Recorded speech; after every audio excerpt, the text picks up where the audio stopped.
आइए हम आज का परमेश्वर का वचन देखेंगे। दूसरा राजा चौथा अध्याय। वहां हम देखते हैं एक स्त्री के बारे में। वो स्त्री एलिशा के आगे अपनी दुहाई लगा रही है। और कौन है वो स्त्री? वो भविष्यवक्ताओं के चेलों में से एक चेले की पत्नी है। और वो एलिशा से कहती है कि उसका दास यानी उसका पति मर गया है, जो परमेश्वर का भय रखने वाला था। वो कहती है, एलिशा तू जानता है कि तेरा दास जो परमेश्वर का भय रखने वाला था वो मर गया है। और अब जो जिसका उसने कर्जा जिससे ले रखा था, जो व्यक्ति अब यहाँ हमारे घर में आया है उससे कर्जा लेने के लिए, जो उसका पति था वो मर गया और वो कर्जदार था, उसके ऊपर कर्जा आ जाता है। या हम इस स्त्री के जीवन में देखते हैं कि उसके जीवन में पहली बड़ी विपत्ति आती है कि उसका पति मर जाता है। दूसरी विपत्ति आती है कि उसे मालूम चलता है उसका पति कर्जदार था। और तीसरी विपत्ति उसके ऊपर ये है कि वो व्यक्ति कहता है कि अब मैं तेरे बच्चों को अपने साथ ले जाऊंगा दास बनाने के लिए। विपत्ति हर एक मनुष्य के जीवन में, चाहे वो विश्वासी हो या अविश्वासी हो, हर एक के जीवन में कठिन समय, कठिन दौर, विपत्तियां आती हैं। और यहाँ हम एक विश्वासी के जीवन को देख रहे हैं। और अक्सर इस तरह के मामले, इस तरह के जो उदाहरण है हमें हमारे आसपास की जिंदगी में देखने को मिल जाते हैं।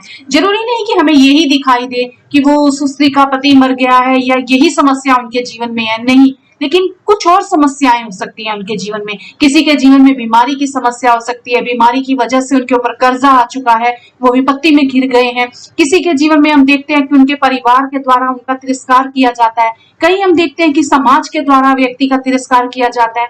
तो विश्वासियों के जीवन में बहुत सी विपत्तियां हमने देखी हैं। और यही हम यहाँ देखते हैं कि इस स्त्री के जीवन में एक विपत्ति आ गई है और वो दुहाई लगा रही है एलिशा के आगे।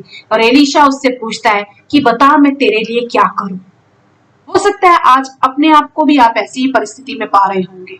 आपके जीवन में भी कुछ परिस्थितियां ऐसी होंगी, कुछ विपत्तियां आपके ऊपर ऐसी होंगी कि आप हर दम खुदा के आगे दुहाई लगा रहे होंगे। आज खुदा आपसे बात कर रहा है और खुदा आपसे पूछना चाहता है, वो आपसे कह रहा है कि बता मैं तेरे लिए क्या करूं। क्या करवाना चाहते हैं आज आप अपने जीवन में? हो सकता है आपने अपने जीवन में बहुत लंबी कोई लिस्ट बना के रखी होगी, या आपने कोई ऐसी चीज सोच के रखी होगी कि शायद अगर ये मेरे जीवन में मुझे मिल जाए या ये मेरी इच्छा पूरी हो जाए तो मेरे जीवन के सारे कष्ट दूर हो जाएंगे, मेरे हालात बहुत अच्छे हो जाएंगे। यहाँ भी हम देखते हैं कि शुरू में वो विपत्तियों से घिरी हुई है और एलिशा उससे पूछ रहा है कि बता मैं तेरे लिए क्या करूं। और खुदा भी आपसे आज यही बात पूछ रहा है कि बता मैं तेरे लिए क्या करूं। इससे पहले कि आप अपनी इच्छा जाहिर करें, यूं समझ लीजिए कि आज खुदा ने आपको एक वर मांगने का मौका दिया है कि अपनी इच्छा बता मैं तेरे लिए क्या करूं। आप उससे पहले कि कुछ मांगे खुदा से, मैं चाहती हूं आप इस कहानी को सुने और उस कहानी के निष्कर्ष के द्वारा आप अपनी इच्छा को आज उजागर करें। आप जान लें कि कौन सी इच्छा है आपकी, किस चीज की आपको सबसे ज्यादा जरूरत है और क्या आप खुदा से मांगे। आज हम देखते हैं एक बार एक राजा होता है और वो अपने क्षेत्र में अपनी प्रजा में एक अनाउंसमेंट करवाता है कि कल मेरे भंडार सबके लिए खोल दिए जाएंगे और जिसको जो चाहिए वो अपनी इच्छा के अनुसार एक चीज आकर मुझसे मांग सकता है। सब लोग उस लाइन के लिए खड़े हो जाते हैं। सुबह से लाइनें लगने लगती हैं और लंबी लाइनें, कतारें लग जाती हैं। सब लोग भीड़ में खड़े हैं। कोई सोना मांगता है, कोई चांदी मांगता है, कोई अपनी भूख मिटाने के लिए भोजन मांगता है, कोई कहता है मैंने जिंदगी में कभी अच्छे कपड़े नहीं पहने, मुझे अच्छे कपड़े चाहिए। कोई कहता है कि मैं बहुत दूरों दूर तक पैदल चलता हूँ, मेरे पांव में छाले पड़ जाते हैं, मुझे हाथी घोड़े चाहिए ताकि अब मैं घोड़ों पे चढ़कर जाऊं। कोई कहता है कि मुझे अपने जीवन में सुरक्षा चाहिए, इसलिए मुझे राजा तो अपने सिपाही दे दे। हर कोई अपनी जरूरत के हिसाब से अपनी मांग बताता है और सबको उनकी जरूरत के हिसाब से मिलता है और सब लेकर अपने घर चले जाते हैं। लास्ट में एक सबसे छोटा बच्चा रह जाता है। सिपाही उस बच्चे को देखते हैं तो राजा को कहते हैं कि राजा देख, एक छोटा बच्चा भी आया हुआ है। राजा कहता है उस बच्चे को मेरे पास लेकर आओ। जब उस बच्चे को राजा के पास लाया जाता है, राजा कहता है कि बच्चा तू क्यों आया है और तुझे क्या चाहिए? अब तो सब कुछ खत्म हो चुका है, अब मैं तुझे क्या दूं? तो वो बच्चा कहता है राजा मुझे तो आप चाहिए। और राजा उससे पूछता है कि तू मुझे ले जाकर क्या करेगा? वो कहता है जिसने राजा को पा लिया उसने सब कुछ पा लिया। जिसका राजा है, बादशाहत तो उसी की है ना उसे घोड़ों की कमी है, ना उसे हाथियों की कमी है, ना उसे सोना चांदी खाने की कमी है। उसे तो हर एक चीज मिल जाएगी जिसके पास राजा होगा, क्योंकि जिसके पास राजा है सारी बादशाहत उसी की है। आज आपकी लिस्ट में हो सकता है आपकी कोई प्रायोरिटी होगी कि मेरी ये चीज सबसे जरूरी है, यही मुझे मिलनी चाहिए, यही अगर मुझे मिल जाए तो मेरी सारी जरूरतें पूरी हो जाएंगी। ऐसा ही एक वर मिला एक पवित्र शास्त्र में एक व्यक्ति को। यहोवा उससे पूछता है कि तू मांग, तू क्या मांगना चाहता है। या यूं कह ले कि वो खुद से अपनी इच्छा जाहिर करता है। हम यही कहेंगे कि वो खुद से अपनी इच्छा जाहिर करता है और वो कहता है कि मैंने यहोवा से एक वर मांगा है, मैं यही चाहता हूँ, मेरी इच्छा यही है और मैं इसी की कोशिश में लगा रहता हूँ कि मैं जीवन भर यहोवा के भवन में बना रहूं। वो कहता है मैं जीवन भर यहोवा के भवन में बना रहना चाहता हूँ। कहाँ रहता है यहोवा? कौन सा भवन है परमेश्वर का? परमेश्वर हाथ के बनाए हुए भवन में नहीं रहता। 1 कुरिन्थियंस 3:16 में लिखा हुआ है कि परमेश्वर का आत्मा तुम में वास करता है, तुम परमेश्वर का मंदिर हो, तुम्हारी देह पवित्र आत्मा का मंदिर है। आप में और मुझ में यहोवा वास करता है और दाऊद उसी उपस्थिति में बने रहना चाहता है। दाऊद यही चाहता है कि मैं उस भवन में बना रहूं, यहोवा तेरी उपस्थिति, तेरी हजूरी में मैं बना रहूं। क्यों वो उसको मांगता है? क्यों वो अपनी जरूरत बताता है कि यहोवा मुझे तेरी उपस्थिति चाहिए? क्योंकि भजन संहिता 27 में लिखा हुआ है, वो कहता है क्योंकि मैं जानता हूं विपत्ति के दिन तू मुझे अपने मंडप में छपा लेगा और चट्टान पर चढ़ाएगा। वो विपत्ति से बचने के लिए या उस विपत्ति का हल निकालने के लिए कोई ऐसी चीज नहीं मांगता कि जो उसकी जरूरत को कुछ समय के लिए पूरा करे, लेकिन वो ऐसी इच्छा जाहिर करता है, वो उस चीज को मांग लेता है कि जब मैं जानता हूं जब ये मुझे मिल जाएगा तो सब कुछ मेरे पास आ जाएगा। इसीलिए पवित्र शास्त्र कहता है कि धर्मी पर बहुत सी विपत्तियां पड़ती तो हैं, पर यहोवा उन सब से उसको मुक्त करता है। और उसने उस यहोवा को मांग लिया कि जब विपत्ति अगर मेरे जीवन में आएगी तो मैं उसी के पास जाके छिप जाऊंगा। मुझे विपत्ति से बचने की जरूरत नहीं है, लेकिन उस हर एक विपत्ति से मुझे वो बाहर निकाल लेगा। और यही बात पौलुस भी अपने परमेश्वर के वचन में हम देखते हैं, कहता है, वो कहता है मैंने सारी उन बातों को जो मेरे लिए लाभ की थी मैंने हानि समझ लिया है, अब मैं उन्हें कूड़ा समझता हूँ। अब तो बस मैं एक बात जानता हूँ और मैं एक ही बात सोचता हूँ कि मैं मसीह को प्राप्त करूं और मैं उसी में पाया जाऊं। यही हमारी इच्छा अगर बन जाए कि यहोवा हम तेरी उपस्थिति में हमेशा बने रहे, प्रभु यीशु मसीह आपकी उपस्थिति हमारे जीवन में बनी रहे। एलीशा उस स्त्री से पूछता है कि तेरे घर में क्या है, तेरे घर में क्या है? वो कहती है मेरे घर में तो हांडी में थोड़ा सा तेल है।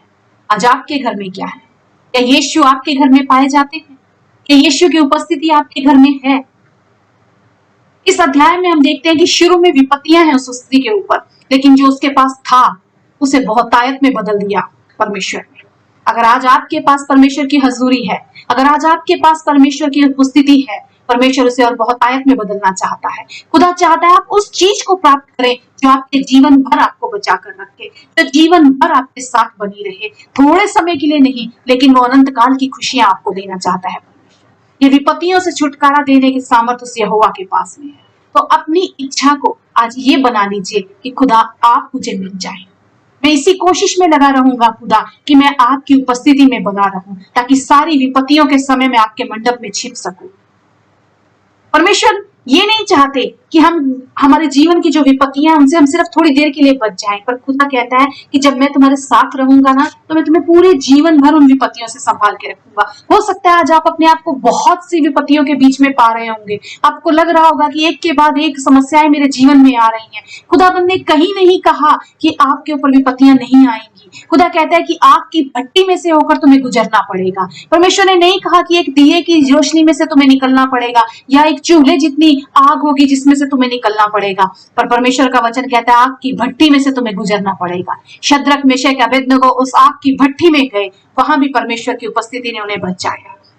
परमेश्वर इस विपत्ति में से, इस आग की भट्टी में से भी आपको निकालने की सामर्थ रखता है, और जब वो आपको छुटकारा देगा तो ना तो आपके सर का एक बाल भी जलेगा और ना ही आपके पास से आग की कोई बू आएगी। पवित्र शास्त्र में यूसुफ इसका सबसे बड़ा उदाहरण है। यूसुफ के जीवन में हम देखते हैं कितनी विपत्तियां उसके ऊपर आई, एक के बाद एक उसके ऊपर विपत्तियां आई, लेकिन हर जगह लिखा है कि परमेश्वर उसके संग था, परमेश्वर उसके संग था। वो जानता था कि परमेश्वर की उपस्थिति मेरे साथ है, इसलिए मैं हर विपत्ति से बचा रहूंगा। और आप जानते हैं जब यूसुफ का पहला बेटा मनश्शे पैदा हुआ, उसने उसका नाम रखा मनश्शे। पहले बेटे का नाम मनश्शे, मनश्शे का अर्थ है सारे कष्ट को भुला देना। वो सारा दिन अपने बेटे को बुलाता होगा, मनश्शे मेरे पास आ, मनश्शे इधर आ, मनश्शे ये काम कर। हर बार वो इसको बात को घोषित करता होगा कि मेरे परमेश्वर तूने मेरा सारा कष्ट भुला दिया। दूसरे बेटे का नाम उसने रखा एफ्रेम, जिसका अर्थ होता है फलवंत करना। अनश्य सारे कष्ट को भुला दिया और प्रेम तूने मुझे फलवंत किया है। खुदा आपको फलवंत करने की सामर्थ रखता है। आज आप जिन विपत्तियों में हैं, यदि परमेश्वर की उपस्थिति आपके जीवन में बढ़ती जा रही है, अगर आप उसे बहुतायत से अपने जीवन में परमेश्वर की उपस्थिति को महसूस करना शुरू कर देंगे, आप उसे ग्रहण करना शुरू कर देंगे, उसके यत्न में लगे रहेंगे, तो परमेश्वर आपके सारे कष्ट को भुला देगा और परमेश्वर आपको फलवंत करेगा। वो उस भट्टी में से आपको बाहर निकाल कर खड़ा करेगा और आप पौलुस के समान कह पाएंगे कि मैं तो बस मसीह तुझ में ही पाया जाऊं, मैं तो बस तुझे ही प्राप्त करना चाहता हूं। आप दाऊद के समान कहेंगे, बस एक ही वर मैं मांगता हूं खुदा कि मैं तेरे भवन में बना रहूं। यही इच्छा आज आपकी हो जाए। आज आपकी लिस्ट में अपने आप को, सारी अपनी जरूरतों को पीछे कर दीजिए। जिन चीजों को आज आप अपने लिए लाभ की समझते हैं, उन्हें हानि की समझिए पौलुस के समान, और कहिए कि मैं इन्हें कूड़ा समझता हूं परमेश्वर, मैं तो बस मसीह तुझको प्राप्त करना चाहता हूं और तुझ में ही पाया जाऊं, मैं यही चाहता हूं, क्योंकि मैं जानता हूं मेरा कल तेरे हाथों में था, मेरा आज तेरे हाथों में है और मेरा आने वाला कल भी तेरे हाथों में होगा। मसीह को मैं प्राप्त करूं और मसीह में मैं पाया जाऊं, यही मेरी इच्छा है।